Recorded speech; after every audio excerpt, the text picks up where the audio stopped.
Thank you. I'm a professor of human-centered technology at University College London. And if you talk about the history of the internet, actually something that most of you may not know is that UCL has been on the internet since 1975. It was the 16th site on the internet, the first outside Europe. So basically I come from a department where we are very keen and very interested in protecting the heritage of what we have built.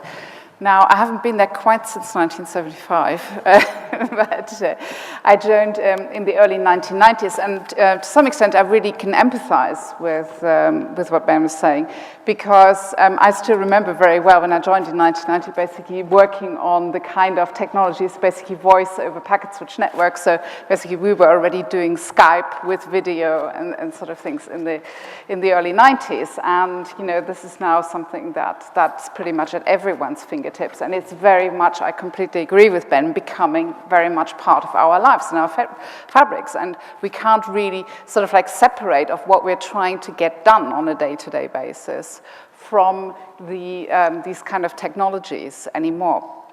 So I think there's, however, one curious aspect that's connected to this evening's topic, where I actually see very little progress at all, and that worries me, and I think this is something that has to change.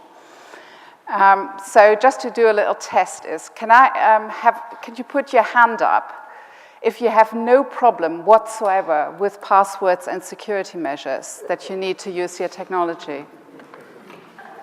Okay, I get like 1, 2, 3, 4, 5. Is any of you who've got their hand up at the moment is because you don't use any technology that requires a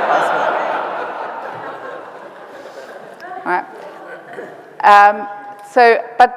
So we can say basically the vast majority, of you struggle with this. Now, I've basically been working on this since the mid-90s.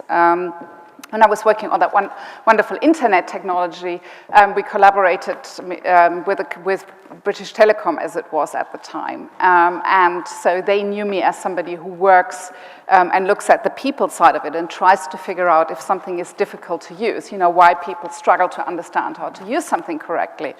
And they called me up and they said, could you look at this problem that we've got? And I said, what is the problem? And they said, well, the problem is these stupid users can't remember their passwords. And we'd like you to do a study to work out why that is. So I did the study, and the answer was very simple, because you're asking them to do something that is not humanly possible to do. These basically, the employees that I was looking at the time had between 16 and 64 different passwords, 6-digit pins. They had to change them every 30 days. And of course, you can't use like the name of your girlfriend or your dog or whatever. It has to be something that nobody could possibly attribute any meaning to.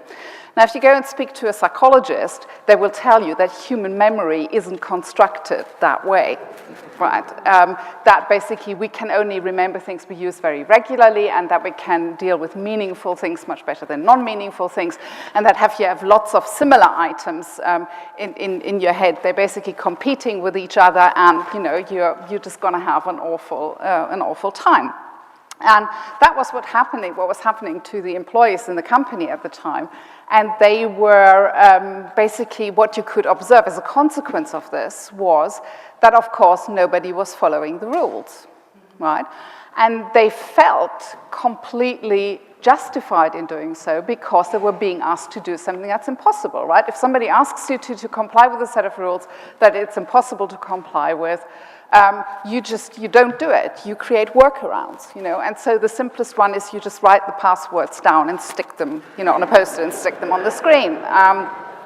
And in fact, you can still observe this one quite widely. And today, this is basically continued. It's continued now to the point where I've seen 2 examples where at the AGM of major companies, the brochure basically had to be hastily withdrawn and pulped because they'd asked a photographer to come in to take pictures of happy employees at work, and they ended up printing pictures of whiteboards with the main server passwords written on them, which were, so this is still going on. Everybody is still basically doing these kind of workarounds, which create what we in computer security call vulnerabilities. That are, of course, a gift to, to anyone who is looking for ways of attacking it. I think what's also is true, part of the complexity problem that Ben alluded to, is that most users don't actually understand exactly what the threats are that they're facing. They say, I'm not famous, I don't have millions of dollars, why would anyone bother to attack me? And the answer is, they're not necessarily interested in you, they're interested in hijacking your machine, or they're interested in trying to attack the bank that you're a customer of, or the company that you work for, and your machine will do as nicely as an entry point as anyone's, so you don't need to be famous. But what was actually happening in the company at the time, this is sort of like where this, I just noticed as I was putting together my talk, this military vocabulary keeps coming back at us in this space all the time, right? When Anne and I wrote this paper about it, we called it users are not the enemy, because what was happening in this company at the time was that there was a state of war. The security department said, you have to do X. The user said, not possible. So, we'll basically break the rules. And then the security department would threaten more and more sanctions and more punishment for not following the rules.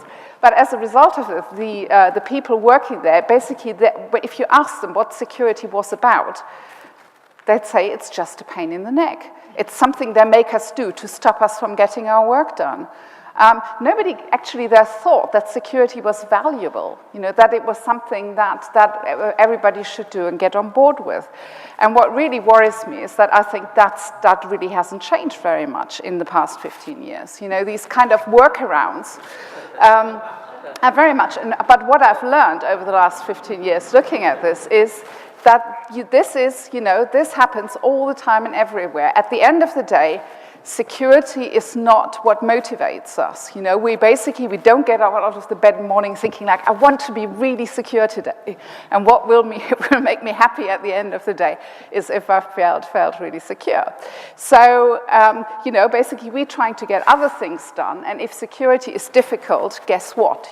People will do these kind of workarounds. And my concern is that I think the technologists aren't getting it. They still aren't getting it, And if you basically look at the kind of cartoons they make, this is basically, we have generated all this like encryptions, firewalls, antivirus software, et cetera, and in this corner we have Dave, right? And Dave very clearly is like a slob, fat, and stupid, right?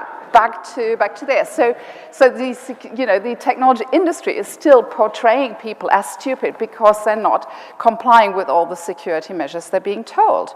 But I think it's, if anybody is being stupid here, it is those technologists in that industry, because they have to realize, and to me it's a very straightforward thing, that the kind of things you have to ask people to do for security is something that has to be manageable. So you can't create a huge amount of workload and a complex systems and rules that people can't understand if you want them to follow it. To me, as far as I'm concerned, yes, the internet is very much entwined in our lives. It's a utility. And what I would want to see from computer security is something that is manageable. That is like water. I don't have to constantly do my own tests on the water that comes out of my tap, right? And the electricity I get supplied, as long as I don't tamper with it, is safe to use. I'd have to do something really stupid, like stick a fork in the socket in order for it to endanger me. And that is what I think, the internet should be. So instead of telling millions of users who frankly don't have a snowball's chance in hell of distinguishing between a genuine antivirus checker and a piece of malware. Instead of telling them to download and install the virus checkers, I would like the internet service providers to do this for us, or the mobile phone company, right? They should provide us with something that is safe at the point of use. They have economies of scale. They can get it at a much better price than we can. They have the expertise to check whether it really is an antivirus checker or a piece of malware. Finally, I also think is we need processes that are less complicated. If people are encountering a problem, they need to know where to go. You know, where do I report this? I mean, we've only after lots of struggle gotten to the point that we have an e-crime unit where people can report these kind of things. So I think basically we need, much simpler, clear rules that people can follow, and if something goes wrong, where they can go. In an age where the government would like to save lots of money by everyone transacting with them online, you need to also accommodate all the people who haven't grown up with, sort of like with the internet in their pocket. I think the final point is also is we have a very poor understanding at the moment who's actually in charge here and who's in charge of what. And we need to make sort of much clearer, who is the authority and who will tell us when there is a problem and when we should maybe stop doing certain things or who would you believe? One of the easiest things you can do if you are in a conflict is to erode the confidence of the population in a country and start them to tell, that things are going really bad. And that, that your government isn't in control anymore. And I think this is sort of like coming to one of my final points, what's being overlooked. At the moment, we don't know who to trust, right? You can look at a website and you think, is this really Marks and Spencer's or John Lewis, or is this somebody who's trying to just steal my credit card details and pretending? It's really, really hard for the ordinary user to figure this out. But we need to be able to trust. One of the things we can learn from economics is that successful societies, economically successful societies, are the ones where there is trust, where we don't have heavy-handed security measures at every stop, that are starting to cost us lots of money and that stifle things such as goodwill and creativity. If you're thinking back about, sort of the last sort of like era, who said trust is good, control is better? Can anyone remember that? It was Lenin, actually, who said that. And a lot of control also costs a lot of money, So we need to basically have something that is trustworthy and where we can get on, where phishing and social engineering attacks are less likely to succeed. Partly, this is due to deregulation, when we basically only dealt with one entity, such as British Telecom for our telecommunications and a water company for that, that was much easier than when you've got 15 competitors in each space, each of them have got their own ID coming to your door and claiming to be from one of those. That kind of complexity is what I think we haven't learned to manage. So our current technology and processes are not currently sufficiently robust against impersonation, and I think that has to change. So my very last slide is, I just wanted to point out that very ironically, one of the founding fathers of what we today call computer security, it's a guy called Kerckhoffs. He basically built the first system for encrypting transmissions between two, and he wrote 6 principles for having a properly secured system.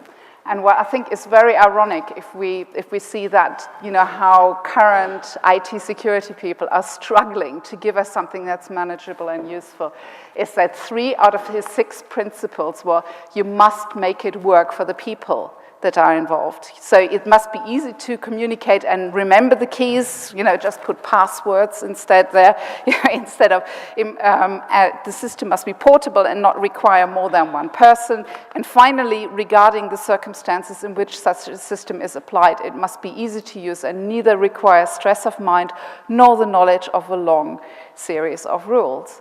And I think that's what we need to get back to if we want to protect the internet cyberspace effectively with all the limitations that the human, the wetware, as we often say, brings to it. Thank you very much.